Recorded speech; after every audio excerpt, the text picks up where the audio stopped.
कि चिराग पासवान जी सब लोगों के नेता हैं, सभी जाति धर्म के नेता हैं, इसलिए उनको सामान्य जाति से ही चुनाव लड़ना चाहिए। और पार्टी के हम सारे पदाधिकारी और बिहार के जो भी हमारा पार्टी का सदस्य है, सब लोगों की इच्छा है कि आए और बिहार में वो चुनाव लड़ें। पूरे बिहार में जो ब्रह्मपुर की सड़कों की स्थिति है, इससे बुरी हालत पूरे बिहार में किसी यहाँ के माननीय विधायक जी हैं, वो अपने निजी कार्यों में ज़्यादा व्यस्त रहते हैं। नहीं तो लालू जी के राज में बिहार से बाहर हम लोग जाते थे तो अपने आप को बिहारी बताने में ट्रेनों में सफ़र करते थे, तो अब चाहे जहाँ भी आपको अपने आप को बिहारी बताने में संकोच होता। तेजस्वी जी डॉक्टर तो है नहीं, 9वां पास है ना, तो 9वां पास डॉक्टर तो हो नहीं सकते हैं, डॉक्टर है नहीं, और डॉक्टर नहीं है तो किसी पर इस तरीके का आरोप लगाना अपने आप में हास्यास्पद होता है। तो कहाँ क्रिकेटर में भी वो सफल रहे, क्रिकेटर में भी फेल हो गए।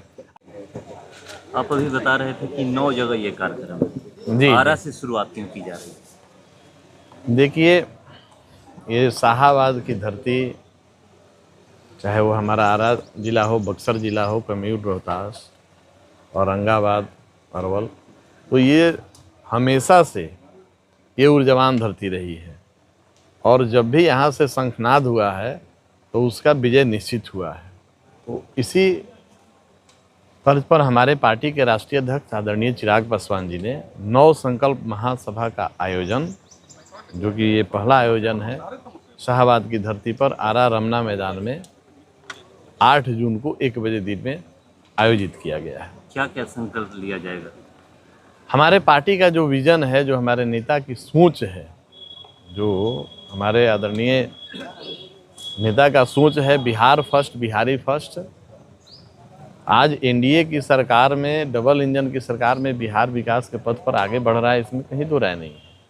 लेकिन इतने से हम सब संतुष्ट नहीं हैं, और राज्यों से अगर तुलना होती है तो अभी भी बिहार कहीं ना कहीं हमारा पिछड़ रहा है। तो ऐसे में हमारे पार्टी के नेता और हम सभी पार्टी के कार्यकर्ता संकल्प लेने के लिए वहां उपस्थित होंगे कि बिहार को फर्स्ट करना है और बिहारी को फर्स्ट करना है। चिराग पासवान की विधानसभा चुनाव लड़ने की चर्चाएं जोर पे है, क्या वो चुनाव लड़ेंगे विधानसभा? अब पार्टी के तरफ से और पार्टी के हम सारे पदाधिकारी और बिहार के जो भी हमारा पार्टी का सदस्य है, सब लोगों की इच्छा है कि आएँ और बिहार में वो चुनाव लड़ें।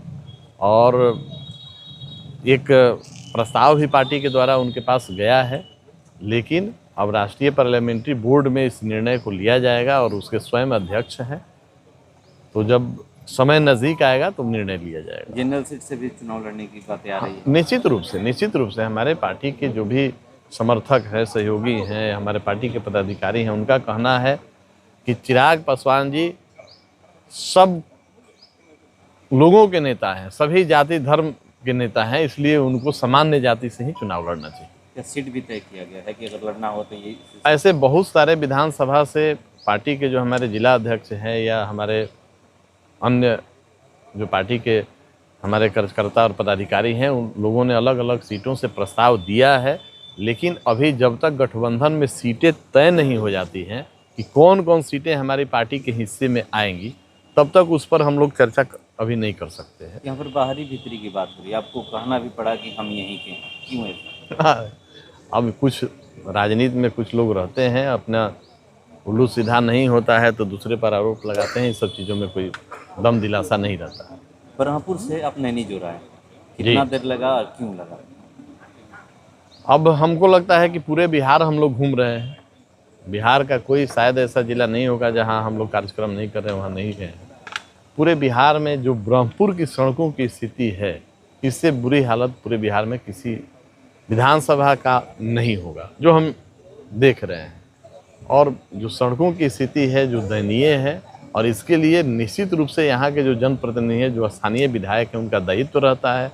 तो हमको लगता है कि जो हमारे यहाँ के माननीय विधायक जी हैं, वो अपने निजी कार्यों में ज़्यादा व्यस्त रहते हैं और अपने निजी विकास में उनको रुचि है। उनको ब्रह्मपुर की जनता में और ब्रह्मपुर के क्षेत्र के विकास में उनकी कोई अभिरुचि नहीं है, और यही वजह है कि सड़कों की यह दुर्दशा है। आप ये कह रहे हैं उनको जनता यहाँ से 50 साल लगा फोटो से लेके लाई, काम नहीं दिख रहा है उसके बावजूद? देखिए क्या है कि पिछली बार एनडीए के मतों का विभाजन हो गया था। आप जानते हैं कि हमारी पार्टी अलग लड़ गई थी, हम स्वयं वहाँ से चुनाव लड़े थे। तो एनडीए का जो गठबंधन है, जो स्वरूप है, उस समय एनडीए के मतों का विभाजन हो गया था और मतों का विभाजन हुआ, उसका फायदा सामने वाले को मिला। और इसके बावजूद अगर क्षेत्र के जनता को और क्षेत्र को अनदेखी कर रहे हैं, तो इस बार यहाँ की जनता एक महत्वपूर्ण निर्णय लेगी और उनको उनके जगह पर पहुँचाएगी। 20 बरस हो गए एनडीए का शासन यहाँ पर, और देखिए तेजस्वी यादव द्वारा ये पोस्ट किया गया है और लिखा गया है कि 20 बरस का 20 वृक्ष, जिसमें महंगाई है, भ्रष्टाचार है, पलायन है, बेरोजगारी है, मर्डर है, तमाम तरह की बातें लिखी गई है। उनके द्वारा कार्टून बनाकर डाला गया है। अब देखिए, कार्टून बना, अब अपना निजी सोच हमारा हो, हम दूसरे पर आरोप लगाएं, लेकिन आप दूसरे की तरफ अगर एक उंगली उठाते हैं तो आपको ये ध्यान रखना होगा कि 4 उंगली आपकी तरफ इशारा करता है। बिहार को जंगल राज में किसने ढकेला? बिहार में नरसंहारों का दौर था, तब सरकार में कौन थे? अभी कुछ दिन पहले ही जब वो पथ निर्माण मंत्री थे, तो ब्रह्मपुर का सड़कों का निर्माण क्यों नहीं हुआ? तो बहुत सारे प्रश्न खड़े होते हैं। आज जो बिहार बदनाम, बिहार से आज विकास के पथ पर जो बिहार का परिवर्तन हुआ है, एनडीए सरकार की देन है, माननीय नीतीश कुमार जी की देन है। नहीं तो लालू जी के राज में बिहार से बाहर हम लोग जाते थे तो अपने आप को बिहारी बताने में, ट्रेनों में सफ़र करते थे, तो अब चाहे जहाँ भी आपको अपने आप को बिहारी बताने में संकोच होता था। ये दिन किसका था? उस समय सरकार में कौन थे? आप या तो राबड़ी देवी थी या इनके पिता लालू प्रसाद जी थे।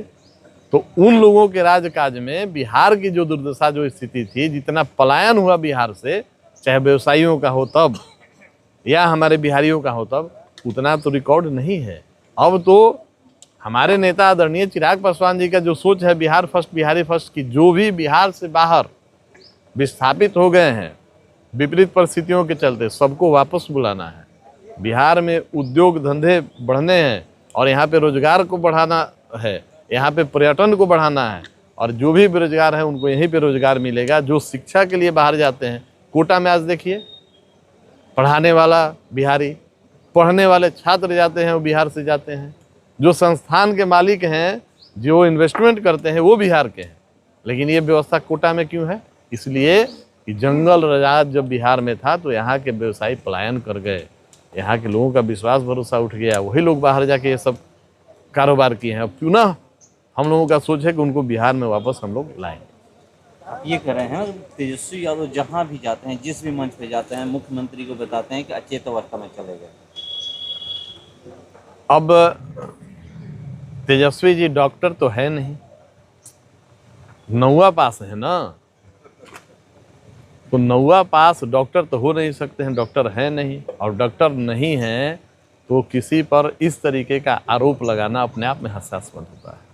कहते मेरी पढ़ाई नहीं हो पाई, क्रिकेटर में बन गया, इसलिए जो कहते हैं। कहाँ क्रिकेटर में भी वो सफल रहे, क्रिकेटर में भी फेल हो गए।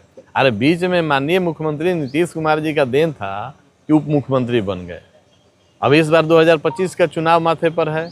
अब देख लीजिए, अगर 20-25 सीट भी जीत जाए तो बहुत बड़ी बात होगी। पूरे बिहार में 25 सीटों पर भी जीत गए, और हम आपको फिर दूसरी बार कह के जा रहे हैं कि स्वयं तेजस्वी यादव जी अगर राघोपुर से चुनाव लड़ेंगे तो हारेंगे। लिख के रख लीजिएगा।